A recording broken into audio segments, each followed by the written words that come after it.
You ready to take your leadership journey to the next level? On the leadership platform TLP, we don't just talk about leadership, we live it. This year, we are bringing you cutting-edge insights, transformative tools, and real-world strategies to help you lead with confidence, purpose, and impact. This year, we have 4 seasons with 50 episodes. We will dive into themes such as leading self, leading others, and leading institutions. We bring you Leaders Are Leaders. This monthly session focuses on book reviews, discussions, encouraging all participants to read along with selected books on personal leadership and professional leadership. We also have a time with the CEO. In this segment, we dive into the stories of prominent CEOs who share their insights, lessons learned throughout their leadership journey. We also bring you extraordinary leadership stories, highlighting individuals in our societies who are doing extraordinary things. This segment inspires viewers with real-life examples of leadership in action. We will bring you some brilliant minds, courageous leaders changing the narrative of Africa.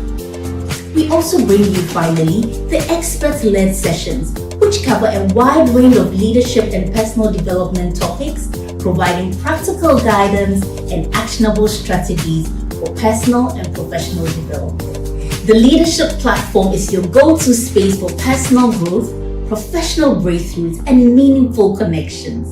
I am Joy Bunsu-Schmutz, co-host on TLP, and I will see you every Saturday, 7 p.m. GMT, live on YouTube and Facebook.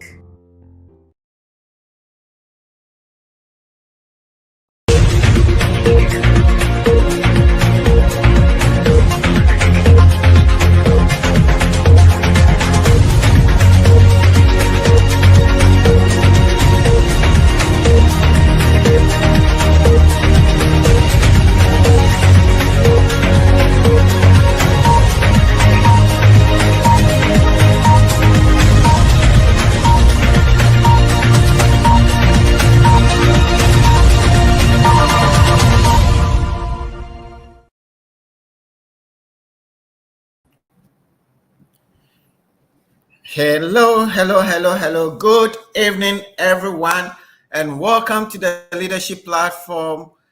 I'm Samuel Ayim of CTL Africa Leadership, and I'm excited to be with you this evening. It is the most beautiful time of the week for me and the team because we get the opportunity to gather around here to bring great minds to learn and to grow. We are excited that you have made it your choice to be here this evening because we know it is the best choice you have made, and we are here to learn and to grow. So please go ahead and introduce yourself.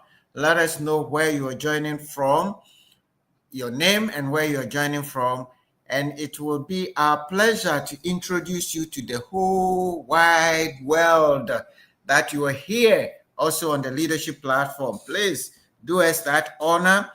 We know many of you join and you don't show your face. That is fine, perfectly okay with us, but it is always a joy to know you are here.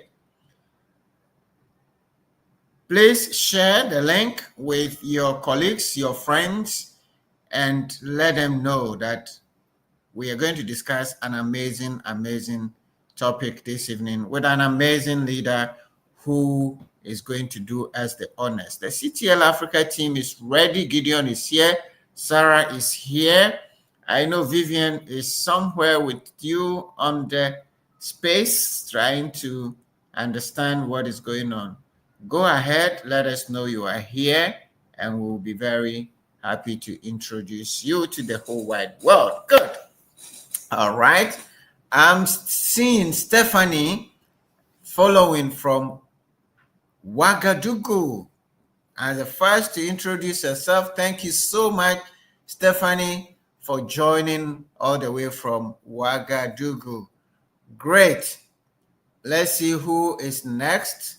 Before I introduce my speaker, I want to know who is in the house again. Please introduce yourself so we can announce you to the world. Right. Good, good, good, good, good. I know many of you will come later on. We're going to be together for about 90 minutes. Please feel free. Our speaker is going to share, and after the sharing, you would have opportunity to interact with him, to ask questions. So whether you're joining from Facebook, from YouTube, from LinkedIn, feel free to put in your questions and we will be happy to address them. I see Patience Antonio is here from East Legon Hills. Right. Michael Kweku is also here. Doesn't tell us where, but we know it's somewhere. Ansado is also here. Richard joining from Ashaiman. You are welcome. And Hajia Alima Sagito is here as always, joining us from Tamale. All right. We know you're joining from all over the world, so we're excited to be with you. Now, this evening, we're going to discuss a very important subject, and it is the subject of generosity. What does this mean? What has this got to do? What has generosity got to do with leadership? You know, on this platform, we've shared over and over that leadership is about influence, and the highest purpose of leadership is to add value to people. The leader leads not for himself, but for the people. So how does generosity fit into leadership? And how do you create impact and make a difference through generosity? We know in our parts of the world that the leader has to be stern and has to be hard. And many people feel that leadership is when you are tough and hard. Yes, leadership need to make hard decisions, but your hard decisions need not be done to the detriment of the people, because any decision you are making which is not enhancing value, which is not uplifting the people, cannot be a leadership decision. Maybe some other decision, but certainly not a leadership decision if it is not adding value to people. And it is in that context that the subject of generosity comes in. But our speaker has a very interesting way of putting it. And we have advertised it.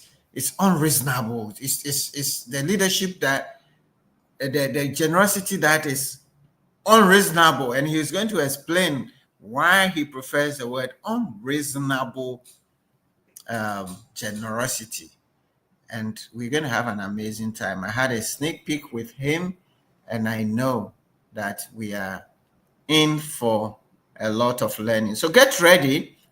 Let me say a few words about our speaker this evening, because this is his first time on this platform, and we want to thank him so much. Kweku, thank you so very much for accepting to be with us. Our speaker is Kweku Hayford. Obviously, those of you who are Ghanaian, when you see Kweku, the way it's written, and Hayford, and not Kweku Dia, and not Kweku Nso, you know he's from the central region. The Fantis are here in the room, and he's an experienced professional in project design, management, business development, client relationship management, and in logistics. Over the past 20 years, he has worked with prominent organizations like Avaya Inc. in the US, with the US Army. He's worked with the US Army, Raycat Limited, and KH3. He will tell us a bit about some of these companies as he goes along. He currently has the KH3 Group Limited and serves as the Director of Strategy and Business Development for a joint venture that he has co-founded with Ernest Lamy and Heneta Hayford. In 2017, Our speaker led the creation of KH3 Group by merging three independent fit-out enterprises, enhancing collaboration and resource sharing. Now, you can get a feel of who we are talking about, because this is somebody who has worked for different organizations trying to collaborate and work with people. And if you're a leader without a mindset of generosity and openness and willingness to give, you don't fit this bill. In 2014, our speaker founded KH3 Limited to address growing clients' demand for turnkey projects, securing major fit-out contracts with the First Rand Bank, Rush Products Ghana Limited. But he didn't stop there. He has done projects in the USA, in Kuwait, in Afghanistan, in Liberia, in Sierra Leone, in the UAE, in South Africa, and many, many, many other locations. As business manager for Raycard, he has led several high-profile fit-out projects, including for Stanbic Bank, General Electric, and Accra Financial Sector. Now, if I continue, I am sure that we are going to spend the whole time talking about our speaker. But my mentor, John Maxwell, had taught me something. If you are good, you don't need a long introduction. And if you are not good, a long introduction will not help you. And that is why we stop here and invite our speaker, Kweku Hayford, to the leadership platform. Kweku, you are very, very welcome to the leadership platform. Learners are all here, they are all ears, and they're willing to soak in and learn with you. So you're welcome, Kweku. Sam, thank you very much for having me. It's an honor to be here. Sarah, it's a pleasure just meeting you, and Gideon. Thank you so much, you guys, for having me here. And Vivian, all the work you did in the background to make sure this happens. I want to say a big thank you. It's an honor to Wonderful. be here. Wonderful, wonderful. It is our honor to have you. It is our privilege, and the team and all our audience are ready. I even see Tete Jr. is here, thanking the leadership platform. So everybody is here. Now, we've read a bit about your profile, but we just want you to bring it home. Who are you? Who is Kweku Hayford? That is not on your CV, and that you would like to share with us, which should lead us into trying to understand where you're coming with this very interesting subject. Well, very simply, I am someone who lives with the belief that I am required to take everything that I have been given, multiply it, and help others do the same. Whether it's my money, my talent, my knowledge, I understand that what we have, everything we have is God given, and we are required to share it to help others acquire so that they can also share it and give. And I have come to this understanding from a series of events, micro events, major events that have happened in my life, from falls and slips, from struggles, from trying to understand what life means and what we are required to do. So, throughout my experiences from Achimota School all the way through to Miami University of Ohio, working with various US companies, finally coming home to work with my dad, time and time again, with failures and successes, I kept learning that life wasn't just about me, but it was about making sure that the resources that I have been given, the time that I've been given, is used to help uplift others. Um, Along the way, definitely, I have sidetracked. Um, I've gone into, I, I've had some real world shocks I've had some difficult challenges that veered me off track, but I always sort of have found my way back. And in a nutshell, this is me and what I believe. Wow. This is so profound that, your core belief is that whatever God has given you, it is your responsibility to multiply it for the benefit of others. And that is Absolutely. indeed Yes. amazing, amazing, amazing. Guys, if all of us can get this, the whole business and crusade that we're fighting here for leadership would actually be very, very easy. If we all can get this, if our leaders, our political leaders, and our business leaders, our religious leaders would all get this, that we are here to multiply the gifts that we are giving for the benefit of others and not just for ourselves, this world would actually be a very beautiful place. And I know also, Kweku, that you make offices and places beautiful. Tell us briefly about that before we go, because I can see the extension of multiplying whatever you have been giving into what you've been doing. And when you were telling me about how you get, business offices and all the places look nice and beautiful and so on. Tell us a bit about that. Thank you, Sam, once again. I've been really, really blessed with a fantastic team at KH3 and a team of very young and energetic, focused people who love what they do. And working with them, we've been able to create beautiful office spaces for renowned brands. So I say often that to my clients that very reputable brands like Google, MasterCard Foundation, Ericsson, trust KH3 to build out beautiful office spaces for them.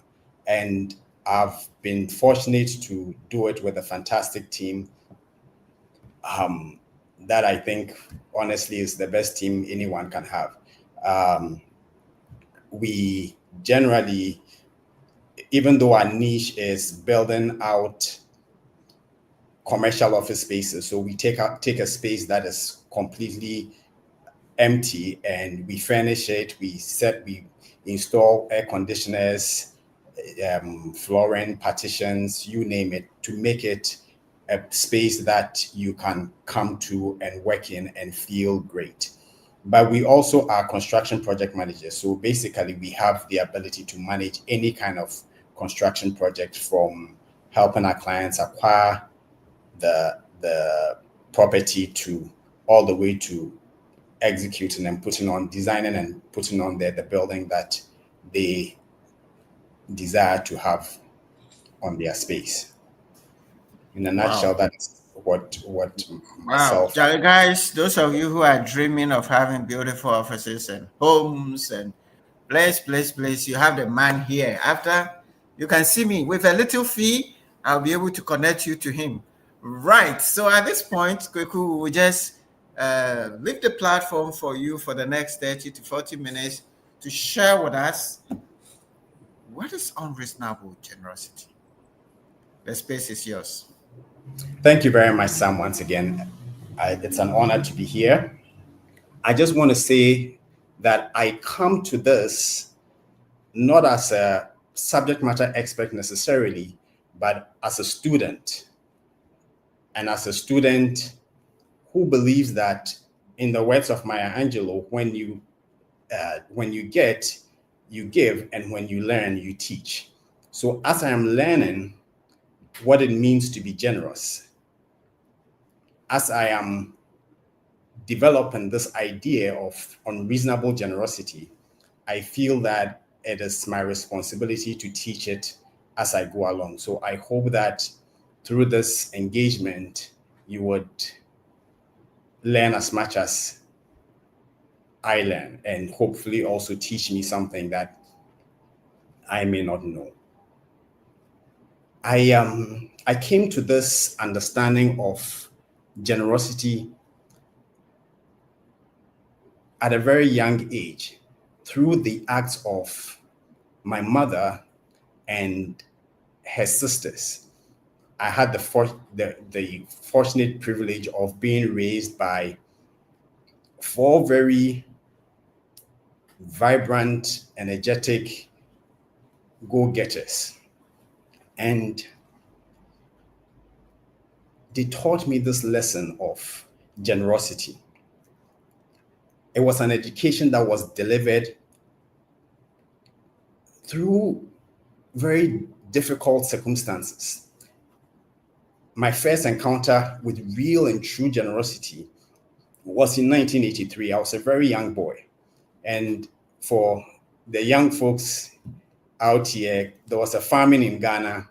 There were a lot of lines with people looking for food and going to buy as the meager food rations that was available to them at the time. And it wasn't very easy in Ghana at all, I will tell you this. However, in this difficult period, my mother already had 4 mouths to feed: myself, herself, my brother, and the help. But in spite of this, day in and day out, our house became sort of a food shelter. There was at least one meal served to a friend's son, a friend's daughter. She was a teacher at Achimota School. So you can imagine, people trekked through her house all the time. And it was amazing to see, in the midst of the hardship, my mother be so generous. There are so many other acts of generosity for my mother and her sister that shaped my life. I remember we had gone on vacation with my auntie, who was a doctor at the Catholic hospital in Asafo. One day she was called to the emergency room and I happened to tag along. The issue there was a young boy had been bitten by a snake, and you had nurses running around frantically trying to save this boy. I believe, and any doctors here can correct me if I'm wrong, the idea was they were trying to drain all the fluids out of him and replace the fluids in his body. So he had IVs in him. My auntie stuck a tube down his nose and began sucking the phlegm from his nose and spitting it out. I couldn't imagine this elegant doctor engaged in this act. I was completely blown away. So once again, it was acts like this that cemented the need for generosity in my mind.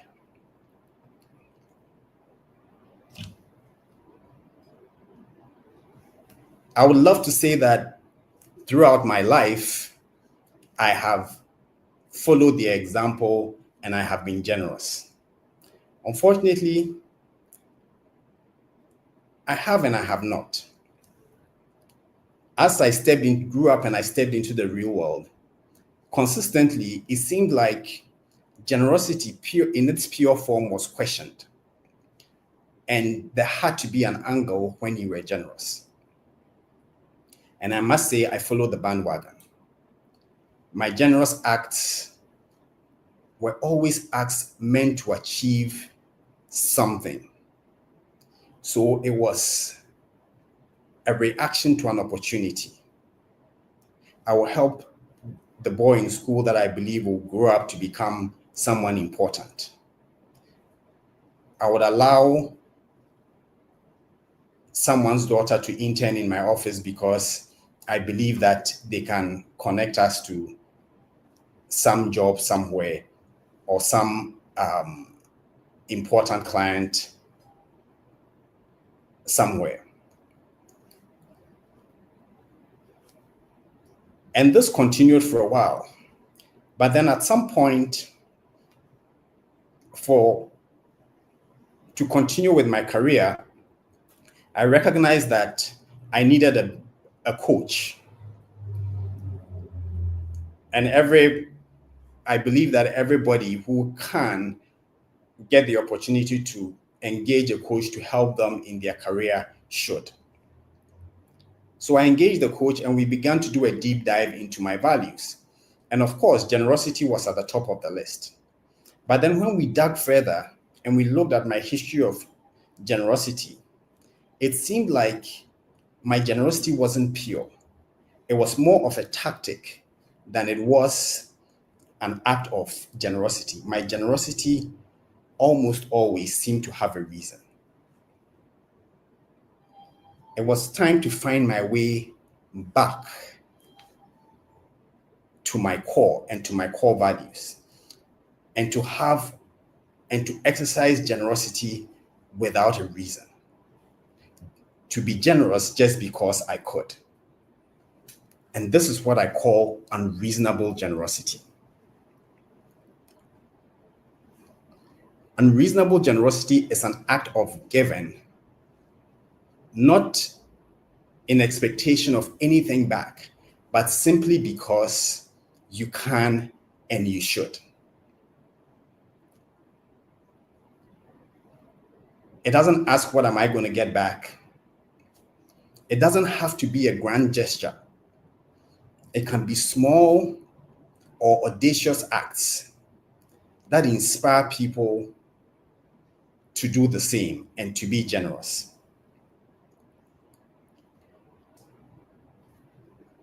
I've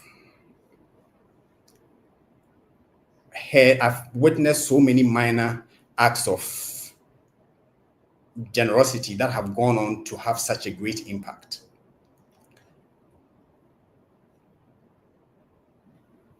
You hear, but I'm going to tell you stories, or a story of someone I haven't met personally but read about, who engaged in an act of generosity that saved lives. In Rwanda during the genocide, there was a hotel manager who put his life on the line, and by doing so saved so many lives. Even though when we are generous, we need not expect anything back. Whether we like it or not, there is a return. Being kind makes you feel good. Being kind makes bystanders feel good. And being kind inspires bystanders in themselves to be good. Being kind is a profound act of leadership, because unreasonable generosity inspires others to give. A genuine leader who shares not just power, resources, but wisdom, credit, and opportunity, often before they are asked, goes on to build better and greater leaders.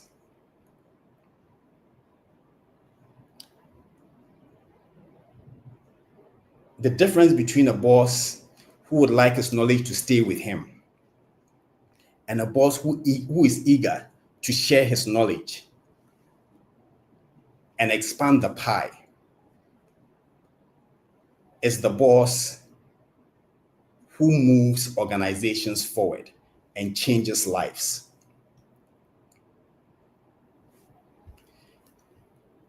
Unfortunately, being unreasonably generous is not an easy thing to do.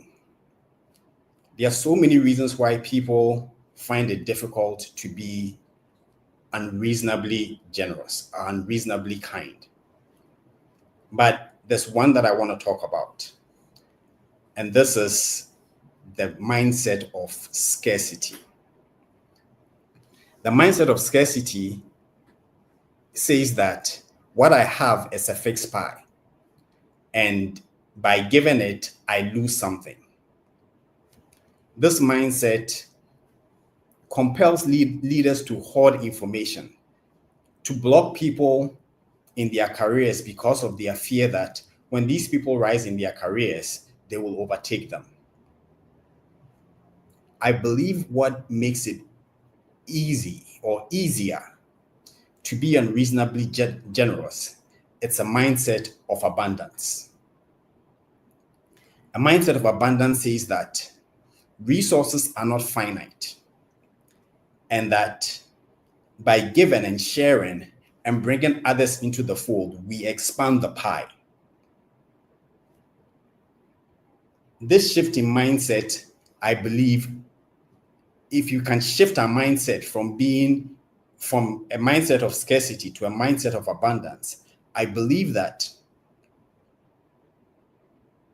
we can become unreasonably generous. I believe this shift leads to many things, but I'll highlight three. You become a better collaborator and not a competitor. You unlock a greater sense of fulfillment in what you do, and you build an ecosystem of trust with the people around you. People know that when they work with you, you will build them up, you will move them forward and not tear them down. Generosity anchored in abundance, in an abundance mindset, transforms personal lives. It replaces anxiety and competition with peace and fulfillment. It transforms our professional lives by building the strongest possible foundation for enduring collective success. It is the single most powerful tool for creating a legacy that truly, truly matters.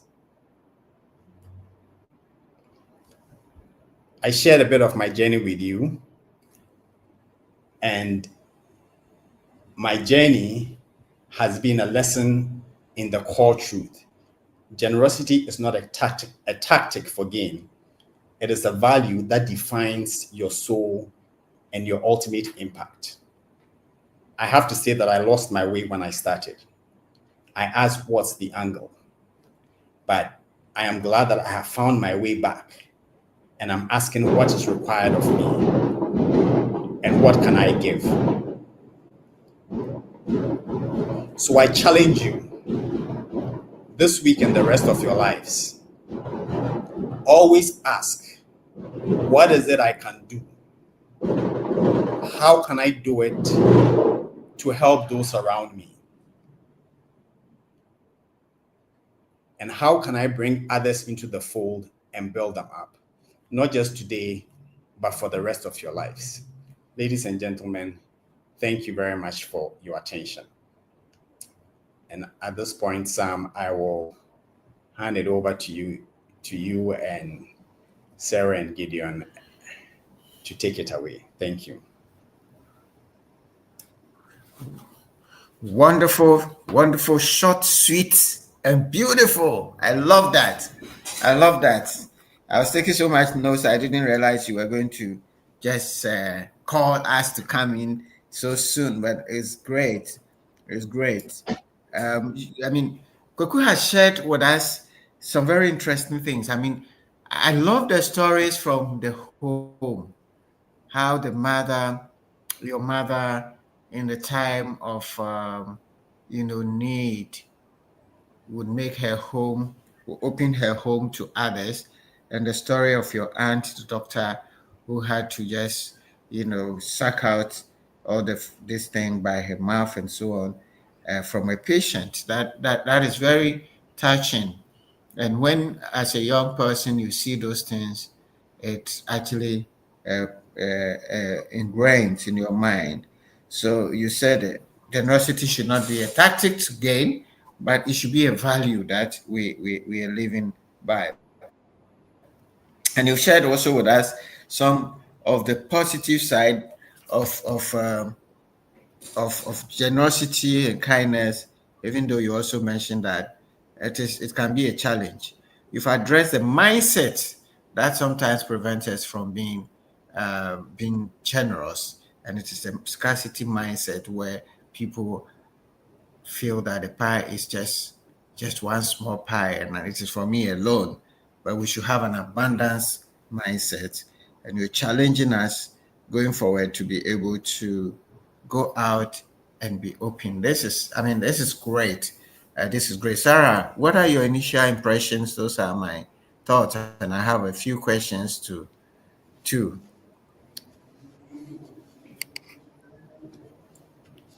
Sarah, I think your mic is muted. I don't know. Sorry. Yeah, thank you, Kweku, for these insightful sharing that you have shared with all of us. I'm really touched by the fact that especially your auntie who is a doctor. I mean, yes, doctors save lives, but she could have even asked a nurse to do so, but she took it upon herself to do so. And I see that really as her showing humanity and compassion when it came to her work. She did not just stand in the leadership role saying, okay, I'm the leader, somebody else to do it. She really put her hand to the task, really got into doing it herself. So for me, what I'm learning from this particular experience is if I'm a leader, I should not just give orders, but be there to even do the menial work. That really touched me. That really touched me. So it's leadership in action, what is needed, and also the fact that it was compassionate. And you did also talk about this hotel manager when it comes to the Rwanda genocide and the way that he acted. And I feel ashamed that I was a UN staff member at that time, and the UN really got backlashed because of the way that we acted, really following bureaucracy. However, this man really showed true leadership as a servant leader, looking at what resources that he had and not waiting for the authorities to give him, what do you call it, instructions, whilst we in the UN were waiting for the top men to give us instructions to act. So, really being somebody who is an adaptive leader, looking at what is happening on the ground and really acting to make sure that results are really tallied to what is happening on the ground. So these are some of the thoughts that were coming in my mind as I was listening to you. So thank you. Over to you, Thank Sam. you so very much. And I have Kweku, just a few questions to help us also move forward. Now, my first question is, how can leaders balance generosity with accountability? Because a lot of the time I hear, and in a part of our part of the world, that when you are kind to people, they take advantage of you, and those leaders who are nice with the team members, and the team members just take advantage and do anything. So how can you balance generosity with accountability, and also in the context where resources are and time is limited, we need things to be done, and people are just I just want your I, quick thoughts on that. First of all, I want to say that as a leader, holding your team accountable is being generous, because Mm, you want to, you are not there to make them happy, but you are mm, there to help shape them so that they can be happy with themselves. mm, So holding them accountable and being generous are not two opposing acts. mm, mm, That's Being generous and being kind is not just about giving material, tangible things or even giving your time, but mentoring your employees or mentoring your team members is an important part of being a leader. And how can you be a good mentor if you're not holding them accountable? mm-hmm, So I think that it's an excuse when people say that if you are if you are kind to people, they'll take advantage of you. It's true. Some people will take advantage of it. But are you going to throw the baby out with the bathwater? mm, So I often like to tell my leadership team, do for one what you wish you could do for all. mm-hmm, Say someone comes to you and says, I'm getting kicked out of my home. I need help with rent. Maybe the office doesn't have a policy where they pay team members rent. But mm, at that point, we have the financial ability and the capacity to pay the rent of that one person. Very often, I've heard leaders say, if I do it for this person, I have to do it for everybody else. right. mm, You don't know that, right? This Yeah. moment, you can do it for this person, so do it. And when the next person comes and you can't do it, have an open and honest conversation and say, with where we sit now, the business can't afford to pay your rent. Are there any alternatives that we can help you with? And work with them to reach a solution.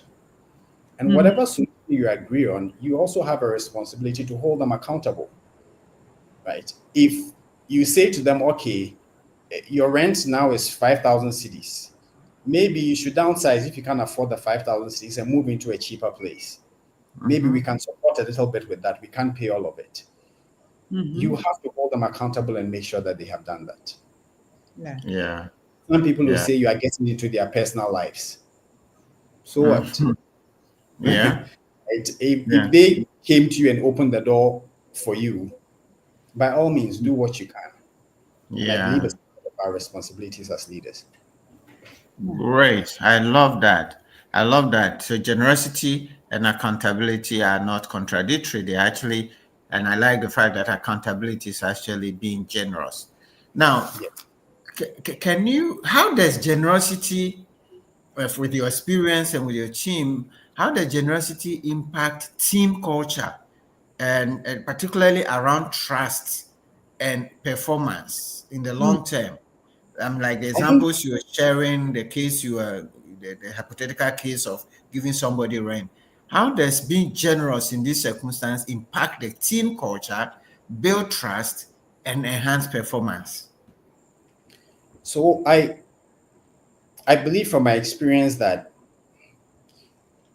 when you are kind to your team members, and it's not just like I say, giving material gifts, money. Very often we define kindness as donating to somebody in Kolebu who is donating money for somebody who is sick in Kolebu, or your donation in the tithe in the harvest basket.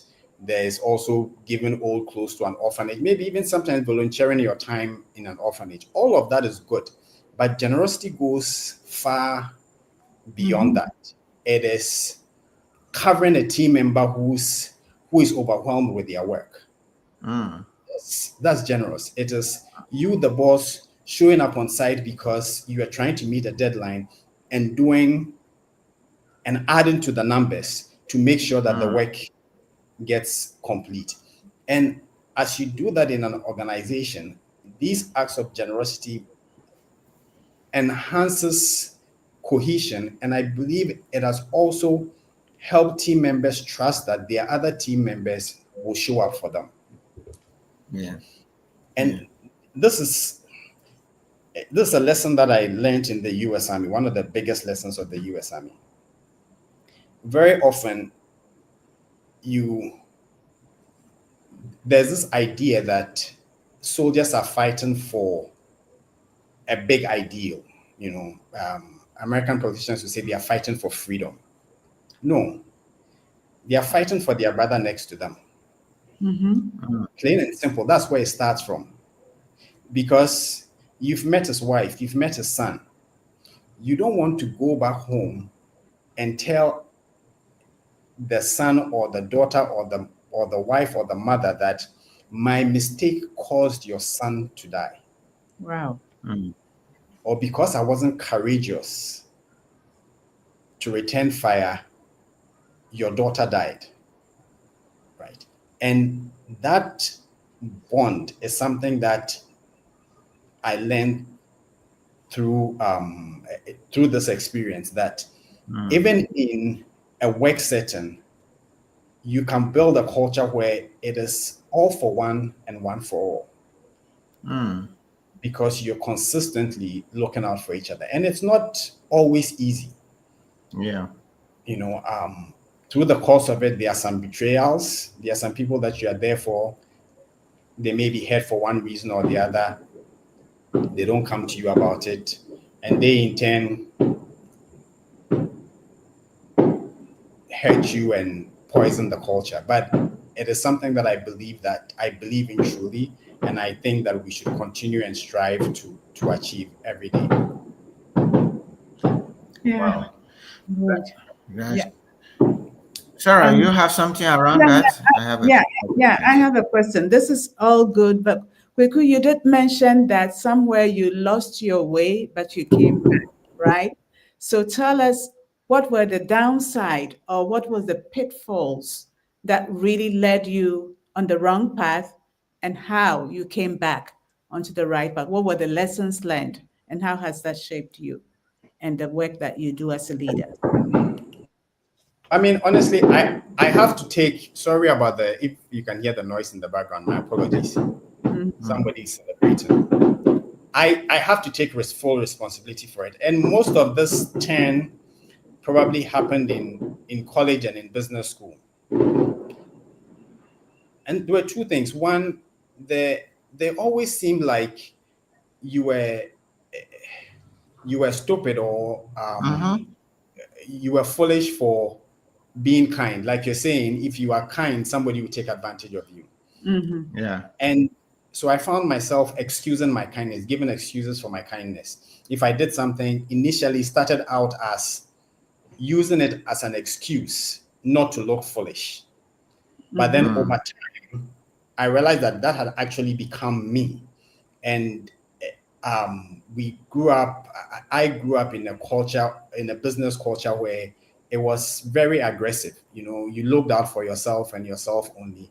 And uh, we were taught about networking and not building relationships. What we were often taught was you have to network, and networking was finding the person who can help you move on to the next thing. Or and so over time, I just veered off, and my generosity had an angle, and I was fantastic at it. Like I could see the angles 3 4 steps down the line, and I would take I would take advantage of it.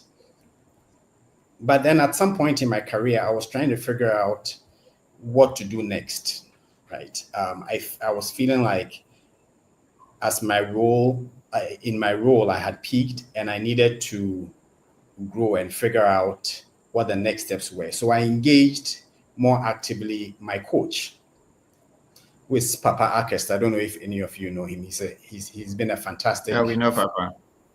he's been a fantastic friend and coach to me. And we started to do a deep dive, digging into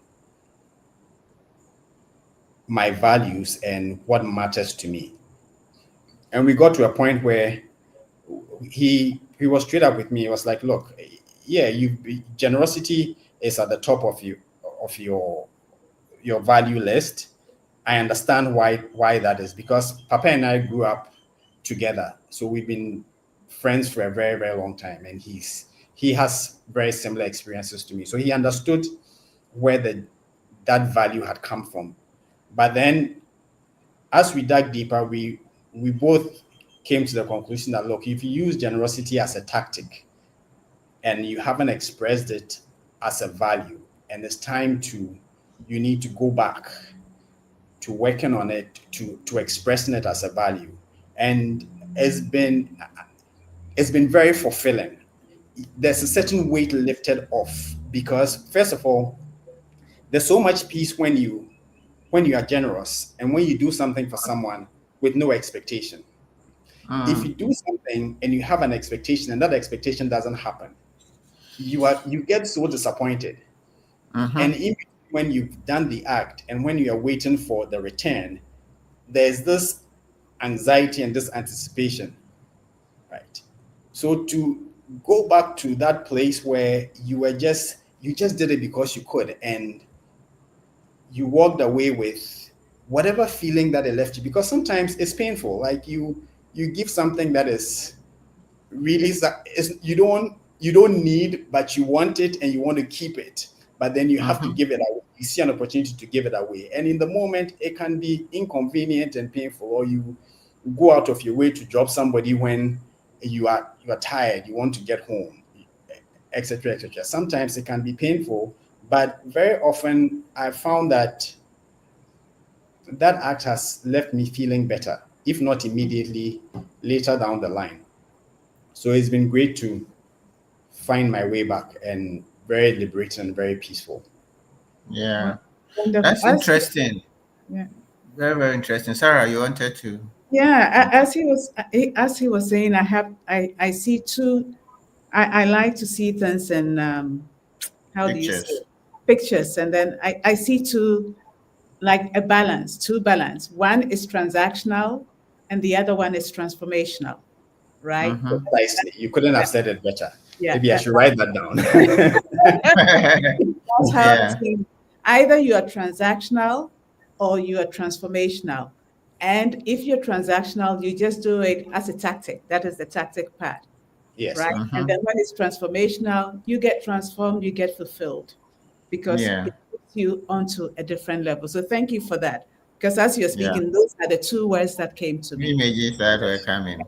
Yeah. Beautiful. Now, Kweku, so you have moved from the tactical or transactional, using Sarah's words, to the transformational, where now generosity is a value. For other upcoming leaders and for the people around the table, drawing from your experience and others you've seen and so on, what practices would you recommend to leaders so that they can be generous without feeling that they are being taken advantage of? I don't know if my question is clear. What Yes. practices, you may be sharing your own practices. How do you do generosity without feeling that you're being taken advantage of? Well, one thing that has helped me is I read a book a while back called The Purpose Driven Life, and that also influenced um, my thought process significantly, and Mm-hmm. also helped bring me back. The We have a tendency to believe that what we have is ours. Mm, It's not, right? I see everything that I have, even my time, as God given. mm, So if I give you from a place of goodness something that is God's, and you abuse it and you take advantage of it, not to over spiritualize it, but it's God's problem. It's not mine, mm-hmm. right? So um, I'm required to be a good steward of it. So that becomes a concern. But I did it from a place of I did it from a good place. I thought through it, and I believe that it was the right thing to do in the moment. And if the person took advantage of it or it doesn't go well, Mm-hmm. it's God's story. So Mm-hmm. that's one guiding principle or one thought process that I have around it. And the Mm-hmm. other thing that I've said is,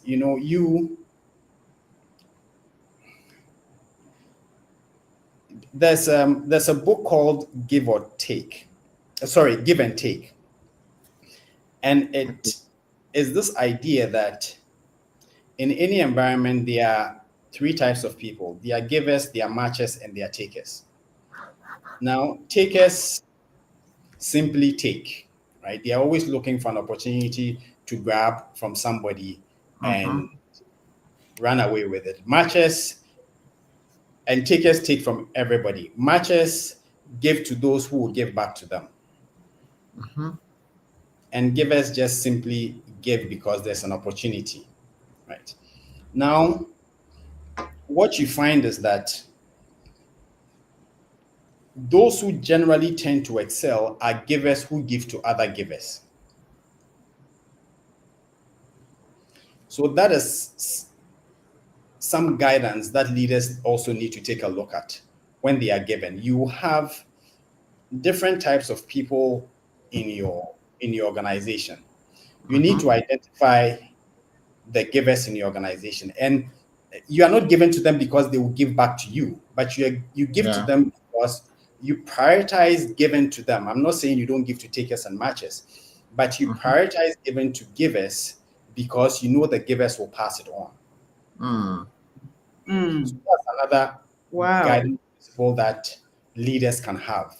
One, when you are recruiting, as much as you can, recruit givers. And Mm-hmm. there are ways to identify them through the question process, through um, going through their references, their personality tests that you can give them. Recruit givers. When you have givers in your organization, when you give to them, they give to others. They don't necessarily have, they may give to you, but that's not what you're looking at. You're looking at the fact that they will pass it on and give to others. And when and how you can eject the takers,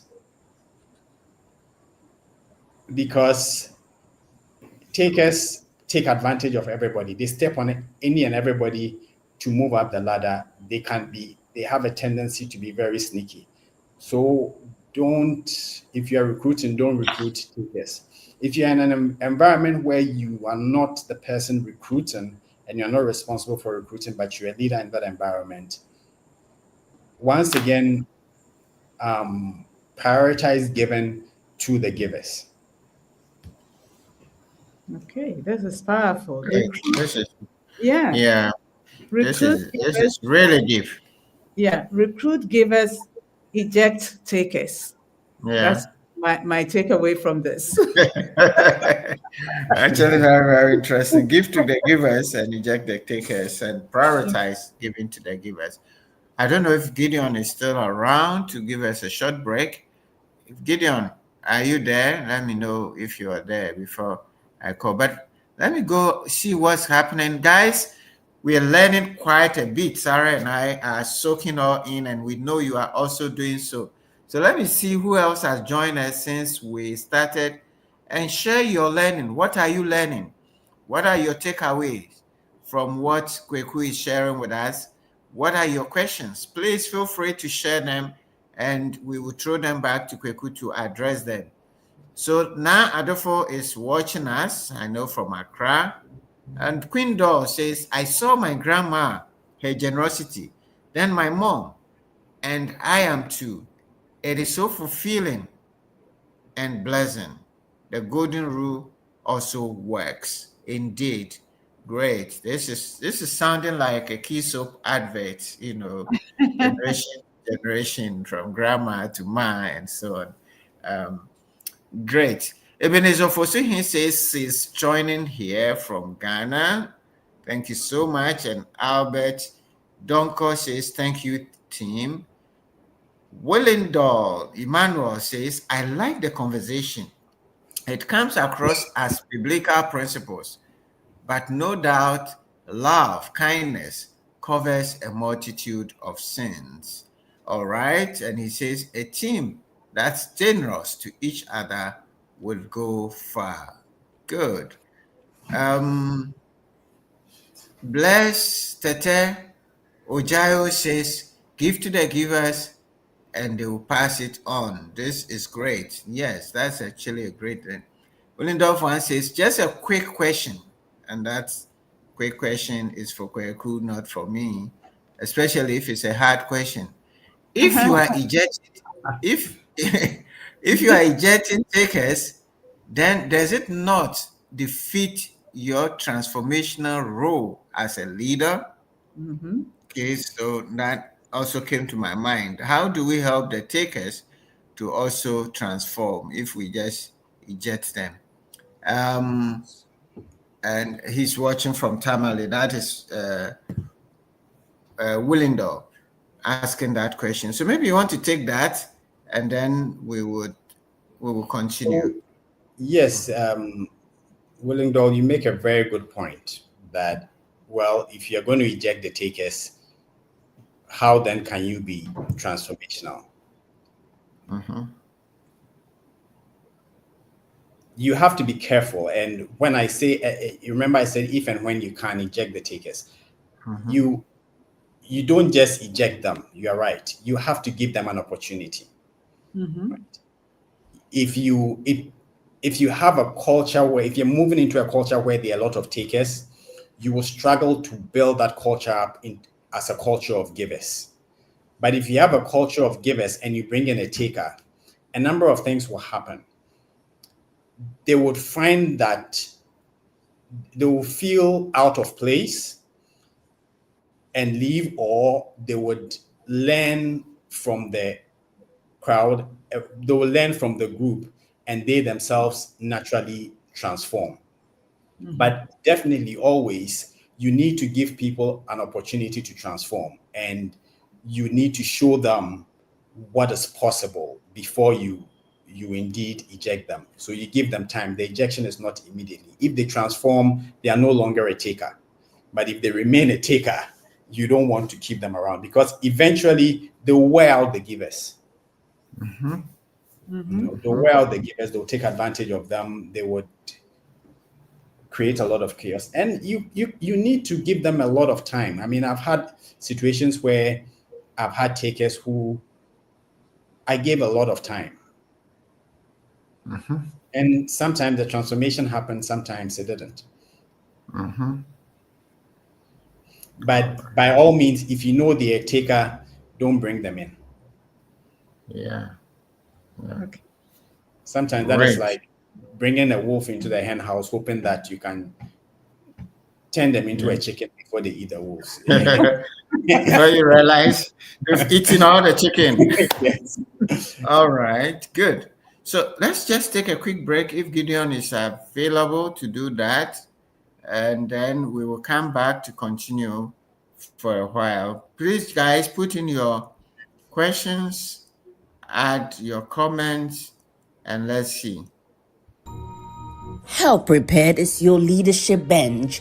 Did you know that only 35% of organizations have a formalized succession planning process for critical roles, leaving a significant majority without structured strategies for leadership continuity?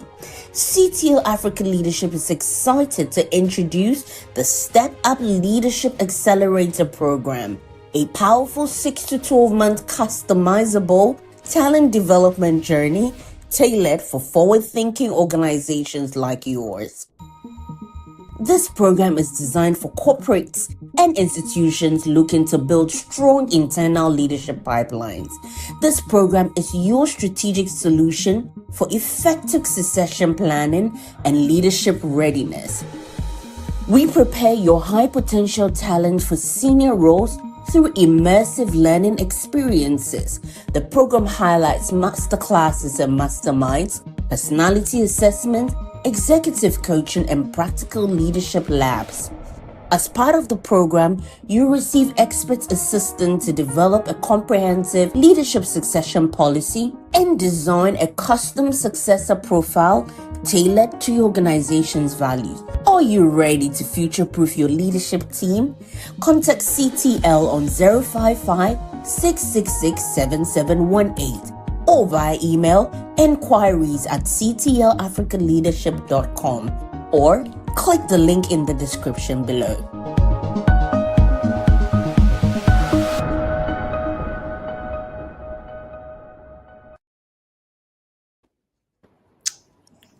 Great. Welcome back, everyone. And let me see who else is here. All right. Hajia Alima says, give to the givers because they will also give to others. Reject the takers. How can this be done in practice? All right. So that's another question. How do you practice that? And Ulindo say, haha, thank you, sir. Most grateful for the response. Great. And Albert is asking, what are core values of recruiting givers? What are core values in recruiting givers? All right, so two questions there. The first one is just a follow-up on what you've said. But I think you have explained that it's not just go out and reject them, but you give them room, you groom them, you give opportunities so they can transform. And if they cannot, then by all means, they should find their way. Sometimes they will leave themselves. All right. So that's great. I think the Abel's question is, what are the core values of recruiting givers? I'm not sure. It's a difficult question. So that one is for Kweku. If I understand the question correctly, what do you look out for to determine whether or not somebody is a giver? Yeah. That's the way I understand it. Same here. So I ask questions about there are personality tests that you can take out there, and most of the personality tests come out fairly accurate. And with our recruitment process, we first of all, we start off with a video where the person tells us about, has a number of questions. And basically, there are 3 or 4 different questions they can choose from, but all of them sort of speak to the values that they have. So that's one part of the process. After that, we shortlist, and then we have we interview them at various levels. So there are 4 main grades in the firm. It doesn't matter your grade coming in, a panel will interview you at every grade level. And through that, we ask a lot of questions and we get a sense of who the person is from their history. Mm-hmm. You're looking for people who haven't made excuses for mistakes, who haven't blamed others for mistakes and have taken responsibility. You are looking for people when one of the questions that we ask is, for example, is you took your friend's car, the tank was empty. Or your friend lent you his car, the tank was empty. You drove the car all day. You filled it with gas, you drove the car all day. In returning it, the tank was empty. If you can afford it, do you return it empty? If you can afford it, do you return it empty or you fill the tank? In our experience, most givers have said we'll fill the tank. Matchers would say you don't fill the tank, you put fuel in it, but you don't have to fill it. Takers will say, Yeah, because it was empty. Yes, Yeah. I took it empty, I'll return it empty. Mm. Right. So, I mean, these are some of the questions that we have asked to try and figure these things out. But you're looking for the values you're looking for as people who take responsibility, people who believe in helping others and have a history of helping others. If you give them scenarios and situations, their inkling is to be helpful, and people who are generally kind with their words as well. That's a good way of determining whether somebody is a giver or not, whether or not they are kind with their words. Right. Yeah. Perfect. Absolutely. And you also have to, sorry, it's not a, if I may add a little bit to it, it's not a fixed mindset. So you are not born a taker or a giver. You can move across, and sometimes at different points in people's lives, you find that they move across. Even the most ardent givers in certain situations can become more takers than givers. So you have to also, as a person, police yourself constantly and ask yourself, am I being a giver or a taker? Yeah. So, Sarah, any more questions from your end? Yeah, if I'm hearing you, this is a spectrum. You can't say I'm a giver all throughout. Definitely, it depends on the situation that you need to adapt, become an adaptive leader as far as the situation is concerned. Sometimes you need to take. So the fact that takers take doesn't mean that it's bad. Sometimes you need to take and sometimes you need to give. Yeah, so you should find an integrated balance. Yes, but by and large, and there are some, and also, like I'm saying, nobody is born one or the other. Mm-hmm. And if you are predominantly a taker, you can become predominantly a giver. Mm-hmm. Right. Okay. And then also, just because you're predominantly a giver doesn't mean that you can't find yourself in situations where you become a taker. Yeah. Perfect. Great. And so you have to police yourself. Even if you are a giver, you have to consistently police yourself and make sure that you are living by those values and that principle. Okay. Wonderful. Great. All right. I'm not. Sarah, do you see any more questions? I don't see any more questions No here. more questions. And no questions. okay. So from my end, my last question will be: there's somebody here who is trying to lead, and now he has heard his lesson, it's unreasonable generosity, and he's going to try to do it. What we recommend as the first steps that leaders who want to now begin, because this is not our typical understanding of leadership. Our understanding is to give, and my experience in the corporate life is by and large we hit people on the head and we're beating them and we're pushing them, and and some people are actually insulting them, and so on. That's what people do. A lot of people are just suffering within the corporate world. So, what we recommend as the first steps for people who are leading this way, as the first step to the transformation to become unreasonable, unreasonably generous leaders? There's a saying or a Bible quote that says that iron sharpens iron. Yeah. And I I believe that, and I'm going to digress a little bit, but I believe that very often we, as leaders, we go through a process and then we write a book, basically talking about X number of steps to become this. Mm-hmm. But I think everybody's experience and everybody's journey is very different. I Mhm. speak to my journey personally.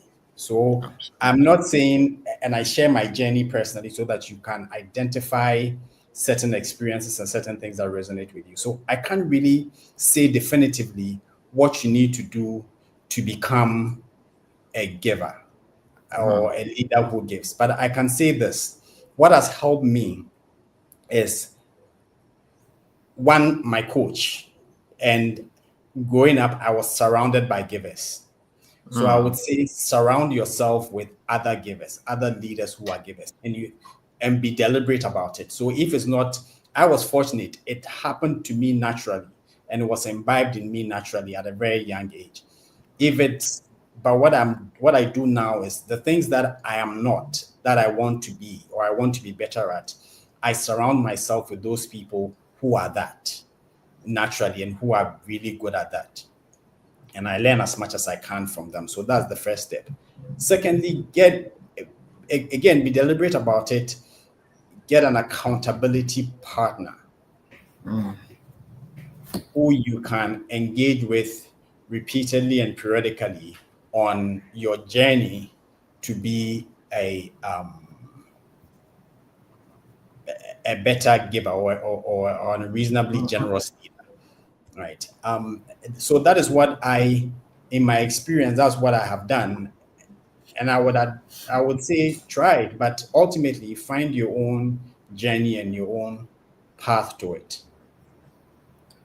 And also Okay. Right. read, right? So, for example, a number of books that have really influenced me: The Purpose Driven Life, Give and Take, Start with Why. These are all good books that have had an impact on the way I think and the way I look at things. Yeah. So Kweku, I'm hearing three things. Intentionally cultivate the environment that you desire. Yes, Yeah. And then number two, have an accountability partner. yes, Identify an accountability partner. And number three, build a supporting resource. Yeah. Or like, absolutely, yes, okay. So these yes. are the three things. Okay. Thank you very much. Yeah. All right. All right, And he also talked about a coach, that the Of course. coach. yes. Yeah. All Yeah. right, you summarize the things I say so succinctly. I think that I should come to you for speaking lessons. Yes, yes, yes. That's Thank you. great. Wonderful. Let me see before we get Kweku Yeah. to. We have Natalia who has some questions. Yes, before we have Elizabeth, who is asking, when recruiting, what personality trait should be looked for in a giver? Please give us One. one or two. And then, yes, you are right. Natalia is here. How can we ensure the genuineness of giving? What measures can promote the generosity? How can the sincerity behind acts of giving be strengthened? Your training background can influence your act of giving, especially from parents. Okay, so that's the but those are the questions. personality traits you should look out for? How do you determine the genuineness of giving? And how do we strengthen the sincerity of giving so that it doesn't become a tactic to gain, right? All right, so those will be probably the last set of questions. Then we'll take a short break and then you give us your closing dessert. Okay. Generally, so there are different personality profiles. One of the ones that I like is what they call the ocean personality profile. Is that what? It's the ocean, or the acronym is OCEAN, OCEAN. Okay. Openness, conscientiousness, extrovertedness or introvertedness, agreeableness, and then neuroticism. Generally, people who are agreeable and open or who have a medium to high degree of agreeableness or openness tend to be givers. It is not to say that those with the other traits cannot be givers, but generally you find that. There are other personality profiling tests that will give you a sense of who is a giver and who is not. But ultimately, it is their life experience, what they've done in the past, or what they've done consistently in the past. And you can gauge that by asking them a lot of questions. And if you ask enough questions, you would find that there's a certain consistency. Even if they start off lying to you, you find over time, when you're asking enough questions and you have different people asking the questions, there's a certain consistency that you would find. So that's one way of identifying values of a giver. And in terms of how you can ensure genuineness, I would say, are you looking to ensure the genuineness of somebody else's giving or of your giving? Of your own. Yes. Yeah. So, Another question. The genuineness of your giving, ask yourself, what am I expecting from this act? And if you are expecting something in some kind of measurable return, then it's not altogether genuine.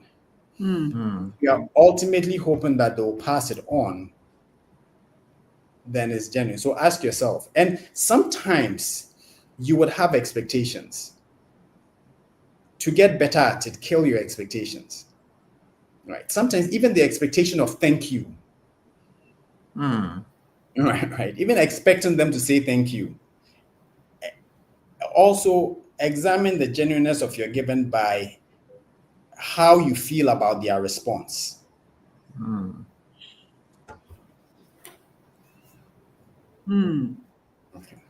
Okay. All right. Wonderful. So actually, for those who are interested, this OCEAN acronym that Kweku gave to us is all from the Big Five personality model. Yes.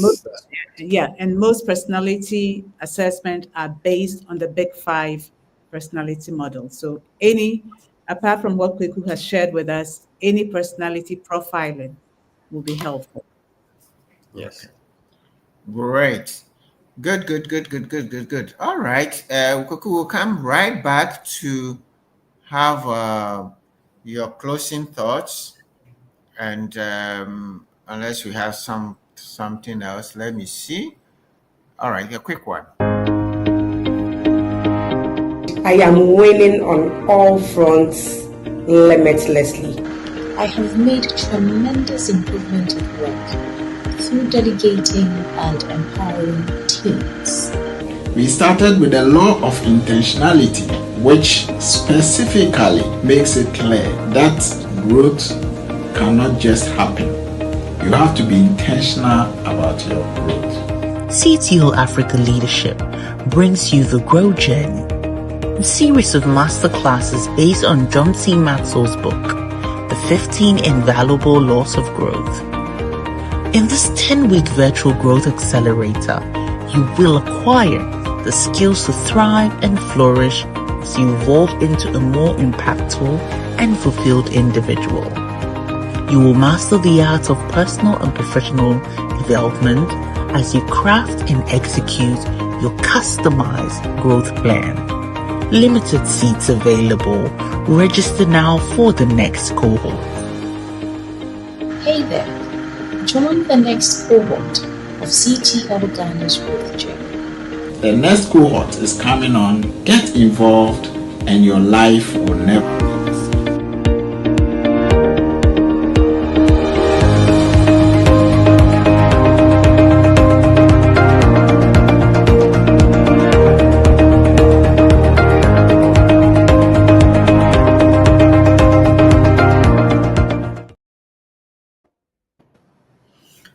Great. Guys, we've learned quite a lot, and we encourage you to go back and also share with your teams. We will take Kweku's closing remark, but we encourage those of you online, our training, our growth journey, we're having the next cohort, which is coming up. So please reach out so that we can help you to register for the next cohort. We're taking maximum of 15 people, and we're taking you on a journey, a 10-week journey of personal growth. Some of these things we're talking about here, we would take you, we'll have spend time with you, coach you within that group, and help you to transform yourself. And for those of you in organizations also, we have developed this Step Up program, which we are running for a number of organizations. We want to offer it to you. Call your managers and HR. Who is the next in command? Who are the next people, and how are we preparing them? We find that organizations are not intentionally preparing the next level. And when there's a vacancy, we are struggling to fill it, and there's nobody. So the Step Up program is very well thought through and designed just to address the corporate succession needs. So please reach out, and we'll give you more details about that. All right. No, Sarah, anything else? yeah, before we ask Kweku to give his closing remarks, I just want to underline the fact that Kweku saw a need and he Yes. got a coach, personal coach. Mhm. And for those of us who cannot afford a personal coach, I mean, CTL has coaches. If you want a personal coach, reach out to CTL. But if you cannot afford a personal coach, group coaching also works. And the growth Yeah. journey, the way to go about it. Kweku said, first of all, Yeah. you have to be intentional. And with the growth journey, we're going to start with the law of intentionality. So please, I'm just appealing to you, take this opportunity and grow yourself. Set the intention to grow yourself. Thank you. Great. Thank you so very much, Sarah, for that. Talia says, for example, my parents were always involved in volunteer work. Unfortunately, some of us inherited that general spirit, even without having much ourselves. Good. It's unfortunate that I missed the earlier session due to other commitment, but I'm truly grateful nonetheless. Please, Natalia, go back to the YouTube. You will get the recording, and you can catch up. Thank you for sharing your experience also with your family and how your parents have impacted this value to you. All right, so Kweku, we will give you the stage for a minute to share your closing desserts with us. God bless you. So once again, thank you all very much for your attention and listening to me. Thank you for your questions. Thank you for your thoughts. Ultimately, generosity is something that everyone can do. It's not, you don't have to have a lot. Everybody has something. Everybody has something. And whatever it is that you have, you can give. So look for the opportunity to give what it is that you have, whether it is your time, your experience, your knowledge, your money. Look for an opportunity to give that without expecting anything back. I by no means think that this is a perfect science, but I believe that if we work together and we are generous together, the world can be indeed a better place. Thank you very much. Thank you so very much, Kweku, for those words. We truly appreciate your time for coming to the leadership platform to share your thoughts. And for all of you who made the time to join us, we want to express our gratitude to you. We encourage you to join us every Saturday at 7 p.m. Whether you receive a notice or not, we'll be here to serve you another great lesson. On that note, have a very good night. Tomorrow being Sunday, please find a place for God and go serve the Lord in the way that you understand it. God bless you. Have a very night. All right. Let me see.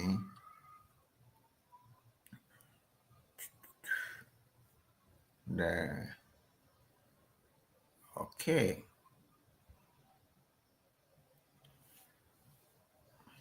One.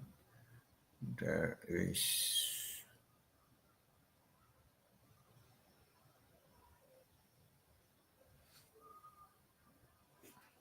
All right. I'm trying to end the stream. I hope I get it right.